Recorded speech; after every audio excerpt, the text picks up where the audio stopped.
बहुत समय पहले की बात है। भीमपुर नामक गांव में एक भोला नाम का जाट रहता था। पुरखों की जमीन पर खेती बाड़ी करके उसकी गुजर बसर होती थी।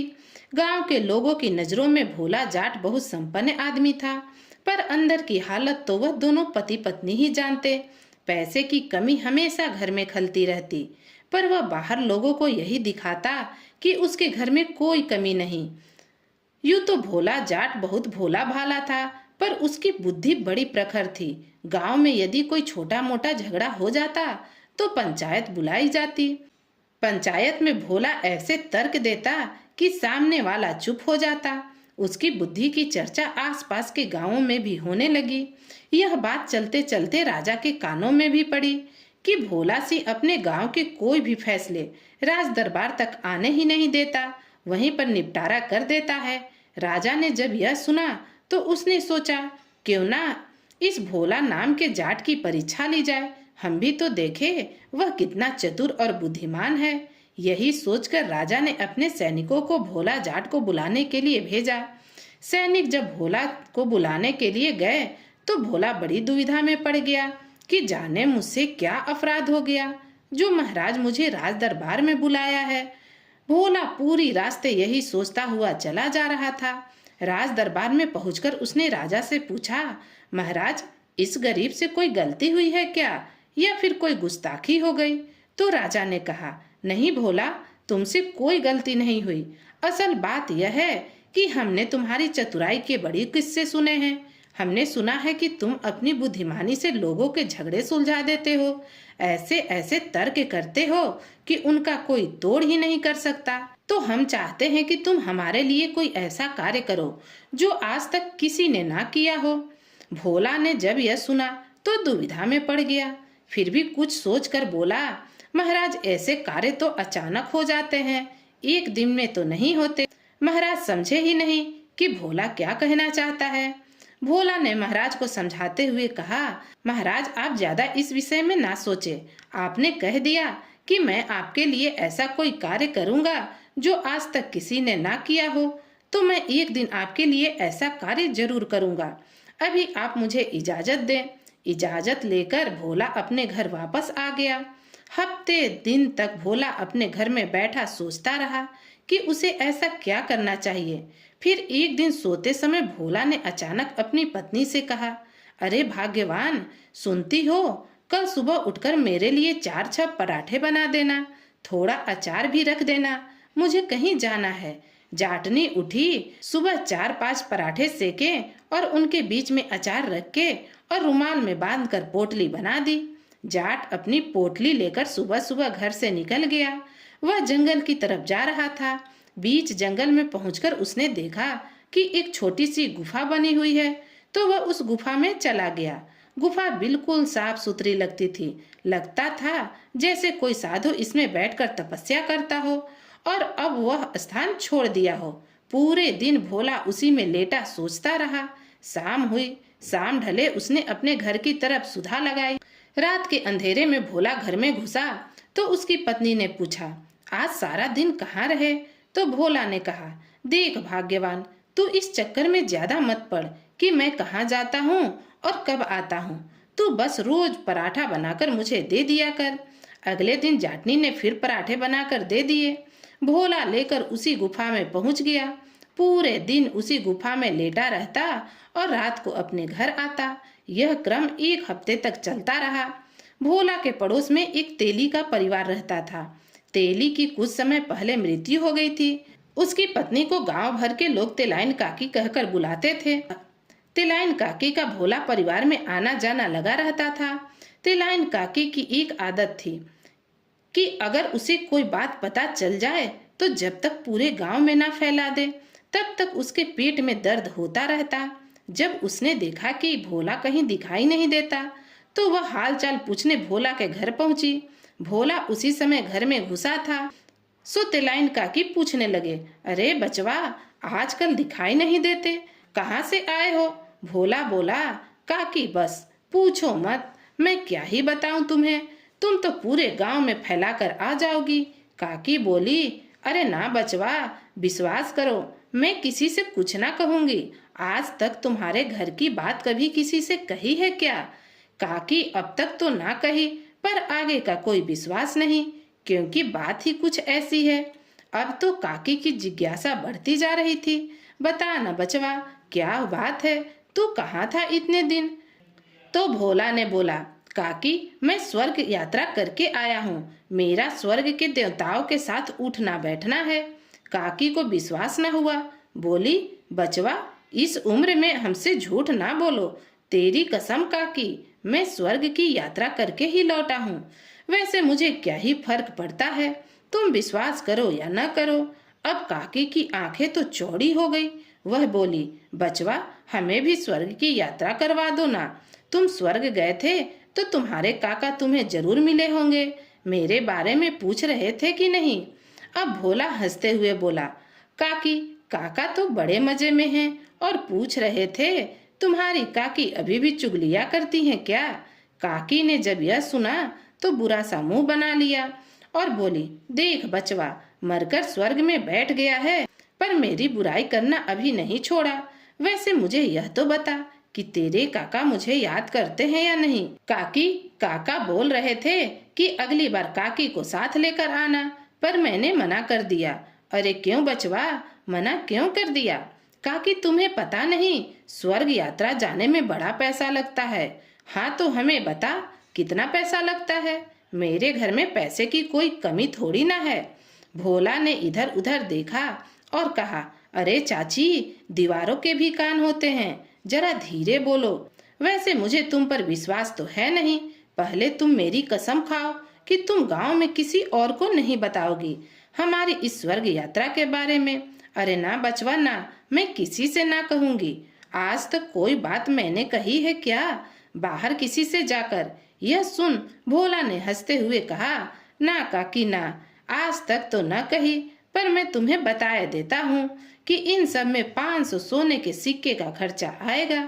काकी अपने घर गई और 500 सोने के सिक्के लाकर भोला के हाथ में रख दिए और बोली, तो बता बचवा, अब कब लेकर जा रहा स्वर्ग यात्रा के लिए? भोला ने धीरे से कहा, काकी इस सब में समय लगता है, मुझे भगवान के दूतों से बात करनी पड़ेगी। वह अगली बार यात्रा के लिए कब लेकर जाएंगे? काकी निश्चिंत होकर अपने घर चली गई। 2-3 दिन तक ऐसे ही क्रम चलता रहा। भोला सुबह जाता, गुफा में पूरा दिन लेट कर रात को वापस आ जाता। इधर राजा की चिंता बढ़ी कि भोला को बोले हुए 2-4 हफ्ते हो गए, अभी तक उसने कोई ऐसा कार्य करके दिखाया नहीं। सो उसने सिपाहियों को भोला को बुलाने के लिए भेजा। सिपाही भोला को बुलाने के लिए जब भोला के घर के पास पहुंचे तो उसे तेलाइन काकी मिल गई। उन्होंने काकी से पूछा, काकी भोला घर में है क्या? काकी बोली, ना हुजूर, आजकल वह घर में रहता कहाँ? तो सैनिकों ने पूछा, कहाँ रहता है? काकी चुप रहने की बहुत कोशिश की, पर उसके पेट का दर्द उसे चुप रहने कहाँ देता। काकी को तो सो काकी ने उसे बता दिया कि भोला तो आजकल स्वर्ग की यात्रा कर रहा है, अभी 2 दिन पहले ही तो लौटा था यात्रा से और अब मुझे लेकर जाएगा, सो उसी तैयारी में लगा हुआ है। सैनिक ने जब यह सुना तो उसने आकर अपने साथी को बताया। अब तो दोनों के मन में चलने लग गया कि हमें भी स्वर्ग यात्रा जाना है। दोनों जाकर काकी से मिले। काकी, किसी तरह हमें भी स्वर्ग यात्रा ले चलो। भोला से कहो कि हमें भी अपने साथ लेकर चले। अब उन दोनों के कहे से बेचारी काकी मजबूर हो गई। जब भोला रात को अपने घर आया तो काकी सिपाहियों के साथ पहले ही घर में बैठी हुई थी और भोला को देखते ही खीसे निपोड़ती हुई बोली, अरे बचवा, हमने गलती से इन सैनिकों को बता दिया कि हम स्वर्ग की यात्रा करने जा रहे हैं, तो यह भी हमारे साथ जाना चाहते हैं। भोला बोला, काकी तुम कहती हो तो ठीक है, हम इन दोनों को लेकर चलेंगे, पर अभी याद रखना किसी और को मत बता देना, नहीं तो सब चलने की जिद करेंगे। काकी बोली, ना बचवा ना, अब मैं किसी से ना कहूंगी। दोनों सिपाही हाथ जोड़कर भोला से बोले कि भोला जी, हमें भी अपने साथ स्वर्ग की यात्रा पर ले चलो, भाई जीते जी हम भी स्वर्ग देख लेंगे। भोला बोला, देखो भाइयों, इसमें पैसा तो बहुत लगता है। सिपाहियों ने पूछा, कितने पैसे लगते हैं भोला? हमारे पास पैसों की कमी थोड़ी ना है। तो भोला बोला, दोनों के 1000 सोने के सिक्के लगेंगे। दोनों सिपाहियों ने अपनी जेब से 1000 सोने के सिक्के निकालकर भोला को दे दिए और कहा, भोला अब तुम बस स्वर्ग की यात्रा की तैयारी करो। भोला ने कहा, भाइयों पहले ही बता देता हूँ, इस समय लगेगा। मुझे भगवान के दूतों से बात करनी पड़ेगी। वह ज्यादा लोगों को लेकर नहीं जाते, इसलिए पैसे देकर उन्हें मनाना पड़ेगा। सैनिक राजी हो गए और राजमहल वापस लौट गए। इसी तरह 1 हफ्ता और बीत गया। काकी को जब गाहे बगाहे भोला दिख जाता तो पूछ लिया करती कि बचवा कितना समय और लगेगा स्वर्ग की यात्रा में। तो भोला उसे समझा देता, काकी स्वर्ग के दूतों से बात चल रही है यात्रा के लिए। काकी बेचारी चुप हो जाती। इधर एक सैनिक ने सोचा कि अगर यह बात हम महाराज को बता दे तो हमें इनाम मिल सकता है। महाराज को भी हमारी वजह से स्वर्ग यात्रा करने को मिल जाएगी, तो मुंह मांगा इनाम मिल जाएगा। उसने अपने साथी से इस बारे में बात की, वह भी राजी हो गया। एक दिन उन्होंने राजमहल में राजा को जाकर बता दिया कि महाराज, भोला दरबार में इसलिए उपस्थित नहीं हो रहा क्योंकि वह स्वर्ग की यात्रा करके लौटा है। अब काकी को और मुझे ले जाने के लिए तैयारी में जुटा है। राजा ने जब यह सुना तो एक बार उसके मन में आया कि जीते जी भला कोई स्वर्ग यात्रा कैसे कर सकता है, पर सैनिकों ने उन्हें यकीन दिला दिया। अब तो राजा के मन में भी यह प्रबल इच्छा होने लगी कि जीते जी एक बार हमें भी स्वर्ग यात्रा घूमना है। हम तो इस देश के राजा हैं, भला भोला हमारे लिए मना कैसे कर सकता है। उसने अपने सिपाहियों से कहा कि हमें आज रात ही भोला से मिलना है। सिपाही राजा को लेकर भोला के घर पहुंचे तो भोला की पत्नी बोली, महाराज मेरे पति तो इस समय घर में नहीं हैं, वो तो देर रात को ही आएंगे। वह किसी यात्रा की तैयारी कर रहे हैं, ज्यादा तो मुझे कुछ नहीं पता। राजा ने कहा, कोई बात नहीं, हम यहीं बैठकर उसकी प्रतीक्षा करेंगे। थोड़ी देर बाद भोला घर में पहुंचा तो राजा को वहां देखकर उसे तनिक भी आश्चर्य न हुआ। आखिरकार वह जानता ही था कि यह सिपाही राजा को जरूर बताएंगे, और यही तो वह चाहता था। राजा को प्रणाम करके भोला ने राज दरबार में उपस्थित ना होने की माफी मांगी और वहां उनके आने का पर्याय पूछा। तो राजा बोला, भोला हमने सुना है कि तुम स्वर्ग की यात्रा से लौटे हो और काकी और मेरे 2 सिपाहियों को लेकर फिर से जा रहे हो, तो हम चाहते हैं कि हम भी स्वर्ग जाएं। भोला बोला, महाराज भगवान के दूत नाराज हो जाएंगे और मुझ पर चिल्लाएंगे कि अब तुम इतने सारे लोगों को भी स्वर्ग लेकर आओगे। पर महाराज सवाल आपका है तो मैं मना कैसे कर सकता हूँ। मुझे भगवान के दूतों को मनाना पड़ेगा और इसमें खर्चा भी बड़ा आएगा। राजा बोला, कितना खर्चा आएगा बताओ भला। महाराज कम से कम 10,000 सोने के सिक्के लगेंगे। राजा ने तुरंत अपनी जेब से 10,000 सोने के सिक्के निकाले और भोला को दे दिए और कहा, अब तुम जल्द से जल्द स्वर्ग की यात्रा की तैयारी करो, हमें जल्दी ही स्वर्ग में जाना है। बात पक्की करके राजा अपने राज दरबार में लौट गए। इधर भोला अगले दिन फिर गुफा में जा पहुंचा और पूरे दिन गुफा में बैठता सोचता रहा कि अब आगे क्या करना चाहिए। उसने अपने मन में आगे की योजना बना ली तो रात को अपने घर लौट आया। इसी तरह कुछ समय बीत गया। महाराज समय समय पर अपने सैनिकों को भेजकर पता लगाते रहते कि आखिर स्वर्ग की यात्रा के लिए कब तक निकलना है, और भोला कोई न कोई बहाना बनाकर उन्हें टरका देता। अब भोला के पास पैसे भी खूब आ गए थे। राजा और सिपाहियों ने उसे यात्रा के लिए जो दिए थे। सो एक दिन भोला रात को बाजार जा पहुंचा और वहां से उसने एक हट्टा कट्टा तगड़ा भैंसा खरीदा और एक मोटी सी रस्सी भी खरीद ली। दोनों सामान लेकर भोला अपने घर पहुंच गया। घर के पिछवाड़े उसने भैंसे को एक पेड़ से बांध दिया और मोटी सी रस्सी अपने घर में छुपा दी। अगले दिन उसने सिपाहियों से कहा कि रात को महाराज को लेकर आ जाना, यात्रा के लिए निकलना है। मैंने दूतों को मना लिया है। वह पहले तो मुझ पर बहुत नाराज हुए, पर मैंने जब उनसे प्रार्थना की तो वह मेरी बात मान गए और उन्होंने कहा कि रात को ही निकलना है। काकी को भी खबर भिजवा दी। जैसे ही रात हुई, काकी, दोनों सिपाही और महाराज सारे भोला के घर में इकट्ठे हो गए। भोला उन्हें घर से थोड़ी दूर जंगल की तरफ ले गया और अच्छे से समझाते हुए बोला, देखो सबको मैं एक बात समझाना चाहता हूँ। स्वर्ग का रास्ता बड़ा ही डरावना है, तुम सब लोग डर न जाओ, इसलिए मैं तुम सबकी आंखों पर पट्टी बांध दूंगा। और स्वर्ग का रास्ता बहुत ही कठिनाइयों भरा टेढ़ा मेढ़ा है, इसलिए रस्सी को जरा कसकर पकड़ना। सभी सहमत हो गए, सबने अपनी आंखों पर पट्टी बांध ली। अब भोला भैंसे को खोलकर जंगल में लेकर आया और भैंसे के गले में मोटी सी रस्सी बांधकर सब लोगों को पकड़ाते हुए बोला, इस रस्सी को कसकर पकड़ना और मैं जरा देख कर आता हूँ कि भगवान के दूतों का रथ अभी आया कि नहीं। थोड़ी देर बाद धीरे धीरे नगाड़ों की आवाज आनी शुरू हो गई। सब लोगों ने सोचा कि भगवान जी का रथ आ रहा, इसलिए नगाड़ों की आवाज हो रही। नगाड़ा भोला बजा रहा था, जो उसने पहले से ही जंगल में छुपा रखा था।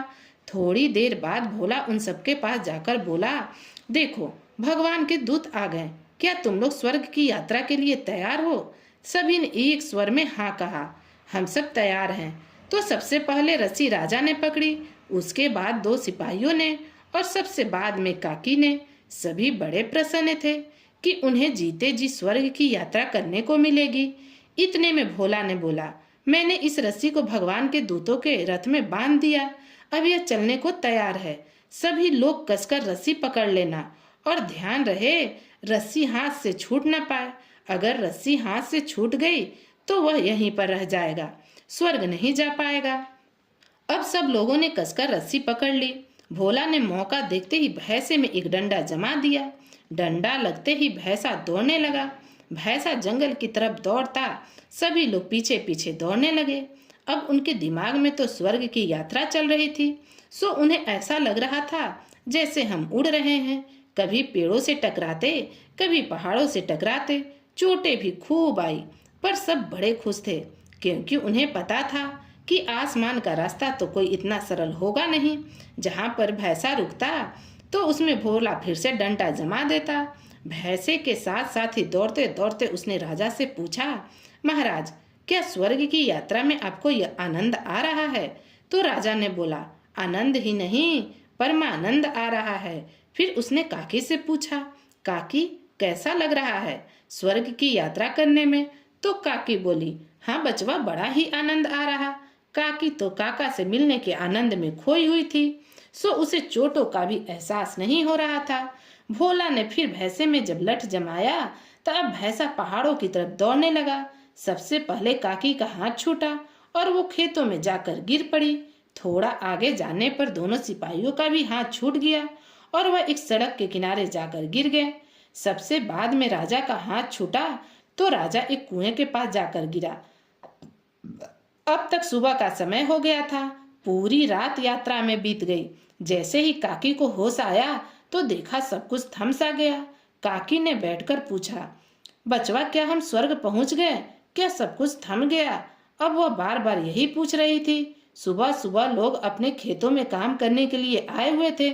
उन्होंने काकी को खेत के कीचड़ में पड़े हुए देखा तो हंसते हुए बोले, अरे काकी तुम खेत में पड़ी हो, स्वर्ग वर्ग में ना हो। काकी ने जैसे ही पट्टी हटाकर देखा तो वह खेत के बीचों बीच कीचड़ में पड़ी हुई थी। अब माथे पर हाथ मारकर बोली, ओहो, मेरे हाथ से रस्सी छूट गई और मैं नीचे धरती पर आ गिरी। अब सब लोग तो स्वर्ग पहुंच गए होंगे और मैं यहीं धरती पर रह गई। यही सोचकर रोटी पीटती अपने घर आ गई। इधर सिपाही सड़क किनारे पड़े बार बार यही दोहरा रहे थे कि लगता है हम स्वर्ग पहुंच गए। राहगीरों ने उन्हें उठाया और उनके कपड़े झाड़े और बोले, भाइयों अभी तो तुम पृथ्वी लोक में ही हो। जब उन्होंने यह सुना तो आंख की पट्टी हटाई। देखते क्या कि वह तो एक सड़क के किनारे पड़े हुए हैं। अब उन्होंने भी यही सोचा कि उनके हाथ से शायद रस्सी छूट गई होगी। अब महाराज भोला और काकी तो स्वर्ग में पहुंच गए होंगे और हम यहाँ धरती पर ही रह गए। अरे यह तो हमारा दुर्भाग्य हो गया। दोनों सिपाही अपने भाग्य को कोसते हुए अपने घर की तरफ चले गए। इधर राजा कुएं के पास जाकर गिरे थे। सुबह के समय औरतें वहां पर पानी लेने के लिए आई तो देश के राजा को इस तरह से हालत में पड़े देखकर सारी पनिहारिन आपस में बातें करने लगी। यह तो महाराज जैसे लग रहे। उन्होंने आवाज लगाकर महाराज से पूछा, महाराज आपको क्या हुआ? यहाँ आप इस हालात में कैसे? राजा ने जब औरतों की बात सुनी तो उन्होंने सोचा, आहा, मैं तो स्वर्ग में पहुंच गया और स्वर्ग की अप्सराएं मुझसे बातें कर रही। उत्सुकता में राजा ने जैसे ही आंखों से पट्टी हटाई तो पनिहारिन और कुएं को देखकर उन्होंने पूछा, मैं कहाँ हूँ? तो पनिहारिन बोली, महाराज आप पृथ्वी लोक के एक कुएं के पास हैं, स्वर्ग लोक में नहीं। जरा होश में आइए, आपको हुआ क्या है? अब राजा को तो बड़ी शर्म आई। उन्हें लगा मेरे हाथ से रस्सी छूट गई होगी और मैं पृथ्वी पर ही गिर पड़ा। अब तो काकी और दोनों सिपाही स्वर्ग में पहुंच गए होंगे और मैं देश का राजा होकर भी यहाँ कुएं के पास पड़ा हूँ। छी छी, ये कैसी शर्मिंदगी की बात है। महाराज के कहने पर एक घोड़े का प्रबंध किया गया और घोड़े पर बैठकर राजा फटे हाल राज दरबार में पहुंच गए। राज दरबार में पहुंचकर उन्होंने सबसे पहले तो नहाकर अपने वस्त्र बदले, फिर अपने सिपाहियों को भोला के घर भेजा कि जाओ भोला को बुला कर लाओ। सिपाही भोला के घर पहुंचे तो भोला की पत्नी ने कहा, वो तो महाराज के साथ ही गए थे, अभी तक तो नहीं आए, महाराज कैसे आ गए? यह सुनकर सिपाही उल्टे पांव राज दरबार में पहुंचे और सारी बात महाराज को बताई। महाराज अब अपने मन में विचार करने लगे कि हो ना हो मेरे हाथ से रस्सी छूट गई और मैं नीचे गिर गया। भोला और लोगों को लेकर स्वर्ग पहुंच गया। थोड़ी देर में ही सिपाही भी आ पहुंचे जो राजा के साथ गए थे। वह राज दरबार में उपस्थित हुए। दोनों को लगी चोटों के कारण दोनों लंगड़ा कर चल रहे थे।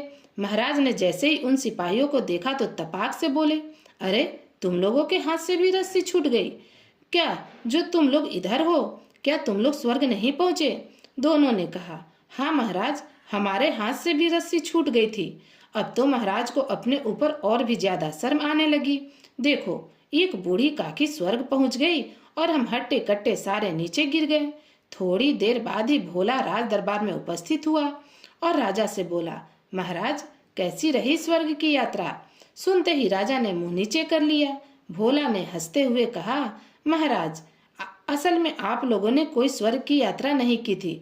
और इतना कहकर भोला ने सारी सच्चाई राज दरबार में बता दी। सुनकर राजा आग बबूला हो गया और कड़क कर बोला, भोला तुमने हमारे साथ अच्छा नहीं किया, यह मजाक तुम्हें महंगा पड़ेगा।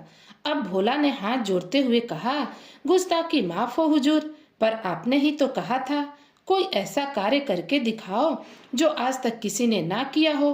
तो बताओ महाराज, इस तरह की स्वर्ग यात्रा क्या आपको कभी किसी ने कराई? अब तो राजा की हंसी छूट गई और वह अपने मन में सोचने लगा, कह तो रहा भोला ठीक है, बेइज्जती तो हुई पर कोई बात नहीं, स्वर्ग की यात्रा का आनंद भी तो आया, इसमें गलती हमारी भी तो है। क्या कभी कोई जीते जी स्वर्ग गया है? यह बात तो हमें समझनी ही चाहिए थी, पर अकल पर तो हमारी पत्थर ही पड़े थे, इसमें इसका क्या दोष? महाराज अब भोला से बड़े प्रभावित हुए और उसे ढेरों पुरस्कार देकर भोला को राज दरबार से विदा किया। इधर काकी को भी सच्चाई का पता चला तो वो शर्म से पानी पानी हो गई, पर यह सोचकर हंस दी कि इस यात्रा में मैं अकेली थोड़ी ना थी, राजा भी थे और राजा के 2 सिपाही भी थे।